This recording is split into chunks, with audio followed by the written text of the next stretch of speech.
우리가 어제 또 살펴봤듯이 다윗이 왕으로 등극하기 전에 다윗은 사울에게 쫓겨서 갈 곳이 마땅치 않아 이곳저곳으로 도망을 다니다가 자신이 거느리고 있는 그 600명의 사람들과 함께 바람 강야까지 오게 됩니다. 어떻게 보면 숨을 곳이 더 이상 없어서 벼랑 끝까지 갔다고 볼 수 있습니다. 다윗은 이 광야에서 갈멜 마온에 있는 그 나발이 양털을 깎는다는 소식을 듣게 됩니다. 이 소식을 듣자 다윗과 다윗의 사람들은 그곳으로 이동하여 나발이 양털을 깎는 동안 담이 되어주고 보호막이 되어줍니다.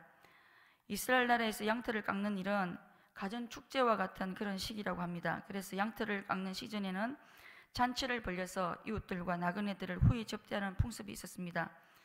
목동 출신인 다윗은 이런 사실을 너무 잘 알고 있었기 때문에 그곳으로 이동을 한 것 같습니다. 나발의 목자들이 양을 치고 있는 갈멜은 헤브론에서 남동쪽으로 13km 떨어진 광야 항복판이라고 합니다. 그래서 이곳은 맹수들과 각종 보량자들이 우글거리는 그런 소굴이었다고 합니다. 다윗은 나발의 목자들이 양털을 깎고 있는 동안 맹수들과 약탈자들의 그 침입으로부터 든든한 보호막이 되어주고 또 그 보수로 먹을 것을 나발에게 기대하고 나발에게 사람을 보내어 먹을 것을 요구합니다. 다윗이 요구한 것은 합당한 그 수당 대가를 요구한 것으로 볼 수 있습니다. 사실 다윗과 600명의 그 사람들의 마음이 바뀌어서 나발에게 해를 가할 수 있고 또 폭력과 힘으로 먹을 것을 강제로 탈취할 수 있는 그런 힘을 가진 자들입니다. 그럼에도 불구하고 다윗은 그 힘을 행사하지 않고 정중한 태도로 먹을 것을 요구합니다. 그런데 다윗의 이런 호의에 대해서 나발은 어떻게 반응을 합니까?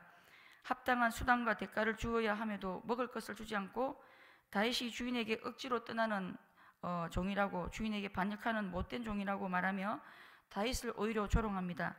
다윗이 베푼 호의와 선을 오히려 악으로 되돌려주고 있습니다. 나발은 지혜롭지 못한 처신을 합니다. 다윗은 하나님께서 이미 왕으로 기름을 부으신 자로 이스라엘의 두 번째 왕이 될 인물입니다.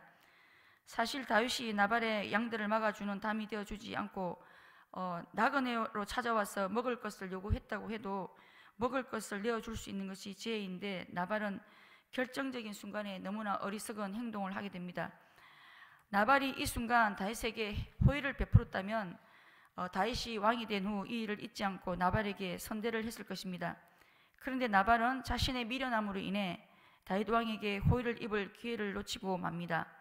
잠언 19장 17절은 가난한 자를 불쌍히 여기는 것은 여호와께 꾸이는 것이니 그 선행을 갚아주시리라고 말씀하십니다. 선을 행할 기회가 주어졌을 때 선을 행하는 것이 바로 지혜인 것이고 이 선행에는 주님의 갚아주심이 있다고 말씀합니다.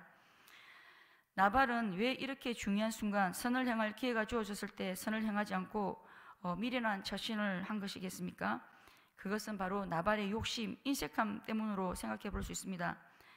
나발은 분명히 600명에게 먹을 것을 주게 되면 비용이 얼마나 드는지 순간적으로 계산을 했을 것입니다. 600명에게 3,000원짜리 김밥을 한 줄만 해도 무려 180만 원입니다. 나발은 180만 원으로 다윗에게 음식을 제공하는 대신 자신을 위해 왕의 잔치와 같은 잔치를 벌이며 자신의 배를 채웁니다. 600명을 먹일 수 있는 양식을 자기 혼자 독식한 것입니다. 세상은 600명이 먹을 수 있는 것을 나 혼자 다 먹으라고 말합니다. 이것은 복음이 아닙니다.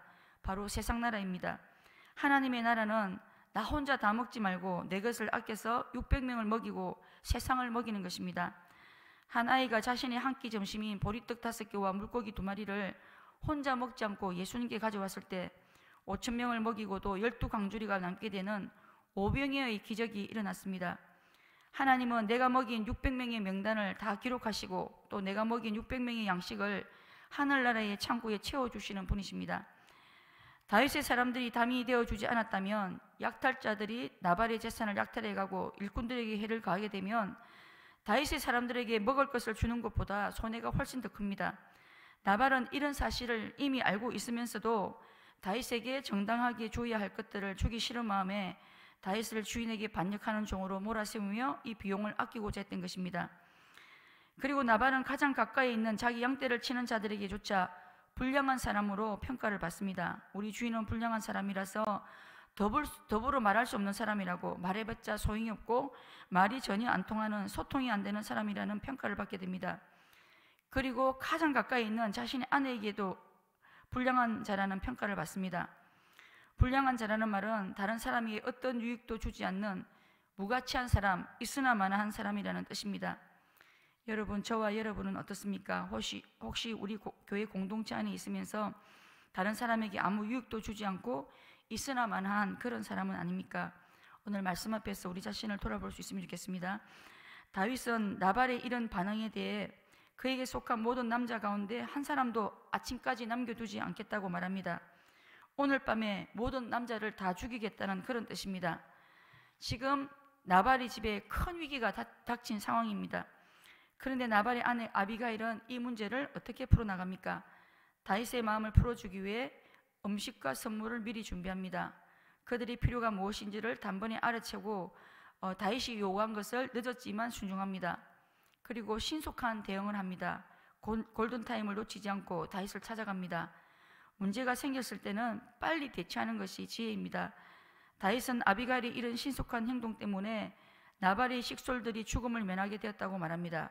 34절 말씀, 내가 급히 와서 나를 영접하지 아니하였다면 밝은 아침에는 과연 나발에게 한 남자도 남겨두지 아니하였으리라 하니라. 그리고 아비가일은 시종 일관 겸손한 태도를 보여줍니다. 다윗을 보자 다윗 앞에 엎드리고 얼굴을 땅에 대고 말합니다. 다윗을 이미 왕으로 인정하는 모습입니다. 교만한 다윗과 나발과는 완전히 반대되는 모습입니다. 그리고 아비가일은 지혜롭고 능숙한 말로 다윗이 보복하지 않도록 설득합니다. 하나님께서 다윗을 위해 든든한 집을 세우실 것이며 다윗이 지금까지 한 번도 하나님 앞에 악한 일을 한 적이 없고 또 다윗의 원수가 있다면 하나님께서 다 갚아 주실 것이기 때문에 직접 손에 피를 묻히지 말라고 말합니다. 그리고 지금 하나님께서 아비가일 자신을 다윗에게 보내신 이유는 바로 다윗이 손으로 피를 흘리며 보복하는 일을 막으시기 위해서라고 말합니다. 아비가일은 다윗을 통해 일하시는 그 하나님의 큰 그림을 볼 줄 알았고 또 하나님께서 개입하시도록 충분한 여지를 남겨두게 합니다. 아비가일의 이런 지혜로운 처신으로 인해 다윗은 대학살을 면하고 살인이라고 하는 끔찍한 죄를 피하게 됩니다. 여러분, 지혜로운 자는 어떤 자입니까? 지혜로운 자는 바로 태도가 겸손한 자가 지혜로운 자입니다. 자신의 위치를 아는 자가 지혜로운 자입니다. 무엇보다 가장 지혜로운 자는 자신이 악을 행하지 않을 뿐만 아니라 다른 사람들이 악을 행하고 죄를 짓지 않도록 막아서는 자가 바로 지혜로운 자입니다. 사실 아비가일도 다윗을 만나러 가는 일에는 정말 용기가 필요했을 것입니다. 자신이 설득한다고 해서 설득이 먹힐 확률은 50대 50입니다. 그럼에도 불구하고 아비가일은 자신의 공동체를 살리기 위해 최선을 다합니다. 그래서 이런 처신으로 인해 자신의 공동체도 살렸을 뿐만 아니라 다윗이 대학살의 죄를 짓는 것을 막았을 수 있었던 것입니다. 그리고 아비가일은 이 위기를 대처하는 지혜 때문에 다윗에게 칭찬을 받게 되고 후일에는 다윗의 아내가 됩니다. 아비가일의 운명이 바뀌게 된 것입니다. 그렇다면 이 아비가일은 어떻게 이렇게 지혜로운 여인이 될 수 있었던 것이겠습니까? 아비가일의 모습을 보면 잠언 31장에 나오는 현숙한 여인을 연상하게 됩니다. 잠언 31장 31절에서 32절은 여호와를 경외하는 여자와 현숙한 여인을 동격으로 취급합니다.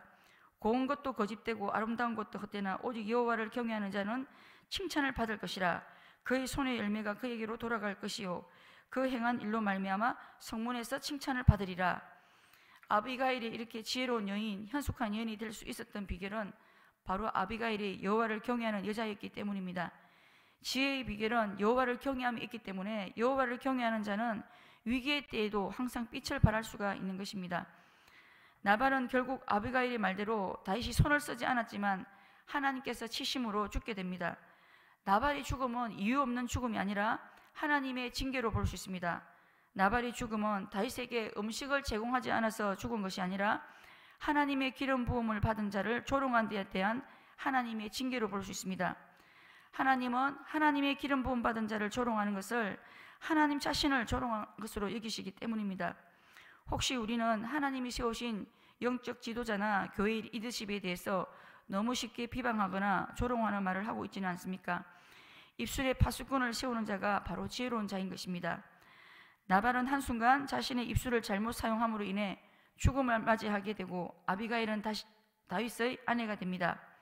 미련한 자와 지혜로운 자는 현재 당면한 상황, 사건을 어떻게 대처하느냐에 따라 완전히 다른 결말을 맞이하게 됩니다.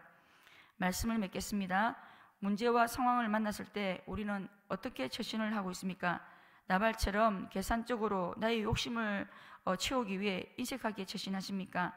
아니면 아비갈처럼 다른 이들의 악을 막아쓰고 죄를 막아쓰고 있습니까? 우리는 아비갈처럼 죄를 막아쓰고 우리에게 속한 자들을 최선을 다해 살려낼 수 있는 자들이 될 수 있어야겠습니다.